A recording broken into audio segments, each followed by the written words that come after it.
Sem a impressão do voto, não há possibilidade de recontagem. Sem recontagem, a fraude impera. Eu te pergunto, o senhor acredita que houve fraude? Houve várias modalidades de fraude, algumas já identificadas pela Justiça Eleitoral, pelo Ministério Público, pela imprensa, já foram anunciadas. E nós estamos, nesse momento, numa atitude de aguardar a ação dessas instituições. Um ano atrás, como relator da reforma eleitoral, parecia premonição, eu dizia, acolhendo uma proposição do PDT, de que havia necessidade de aprimorar o sistema de urnas eletrônicas no Brasil. E essa eleição, a qual eu vivenciei um ano depois, quer dizer, um ano atrás eu já pensava assim.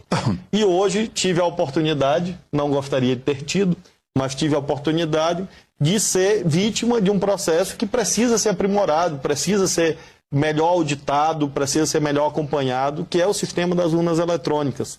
Como é que se dá a votação eletrônica, como é que se evita o eleitor votando por outro, que foi esse debate no Supremo, da carteira de identidade, que foi mal colocado, que foi mal posto.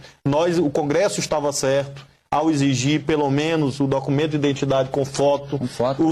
Por quê? Porque evita, diminui as fraudes, porque o caminho seguinte era a Justiça Eleitoral tirar daquele livro de eleitores o número do título.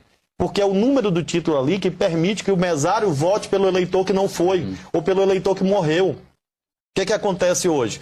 Das 5 horas da tarde, o mesário verifica lá em consórcio com os fiscais, verifica os eleitores que não compareceram, porque não foram, porque morreram, porque viajaram. Com o número do título, ele libera a urna eletrônica e vota quantas vezes ele quiser. Então esse é um tema da maior gravidade.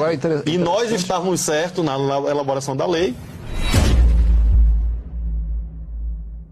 O Congresso derrubou o veto do voto impresso. Meus cumprimentos ao deputado Rodrigo Maia, relator do projeto da reforma política, onde acolheu a nossa emenda. Para 2018, a certeza de não mais existirem as fortíssimas suspeitas de fraude por ocasião das eleições. E agora na reforma política eu tive a oportunidade de relatar a emenda constitucional e agora o projeto de lei, em que tive a oportunidade de incluir a questão do voto impresso por ideia, proposta e trabalho do deputado Jair Bolsonaro, que no início desse debate talvez tenha sido um dos poucos deputados que acreditava que nós pudéssemos incluir na emenda constitucional e depois no projeto de lei que tive a oportunidade de também relatar. Então quero agradecer ao deputado Bolsonaro, agradecer ao plenário. A decisão de derrubar o veto do voto impresso é uma vitória da sociedade brasileira, que pode ter o direito, a partir das eleições de 2018, de recontar qualquer uma das urnas. Desde o surgimento da urna eletrônica, 25 anos atrás, nosso líder, nossa referência do partido, Leonel de Moura Brizola, já defendia uma coisa simples de se fazer, a impressão do voto. Para que possa votar lá, apertar o númerozinho do seu candidato, apertar o 12, você vê aquele papelzinho como se fosse esse papel que a gente, quando paga um cartão de crédito, tem como recibo, cair numa urna transparente e ficar ali guardado. Quando se tiver desconfiança, quando tiver uma votação muito diferente de locais, você pode conferir esse voto. Esse é o segredo de toda a democracia no mundo. A possibilidade de recontagem, a possibilidade de conferência de voto. Hoje algumas pessoas mais à direita querem defender a impressão do voto. Não é porque eles estão hoje defendendo que nós vamos deixar de defender aquilo que para a democracia é salutar. Já foi aprovado, inclusive, no Congresso Nacional. E o tribunal não quis fazer porque disse, na época, que não tinha recursos para fazê-lo.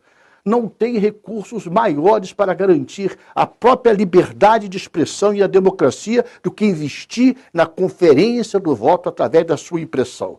Nós do PDT, através do nosso líder Leonel Brizola, fomos quem primeiro falou isso e temos coragem de claramente dizer a todo o povo brasileiro: sem a impressão do voto não há possibilidade de recontagem. Sem recontagem, a fraude impera.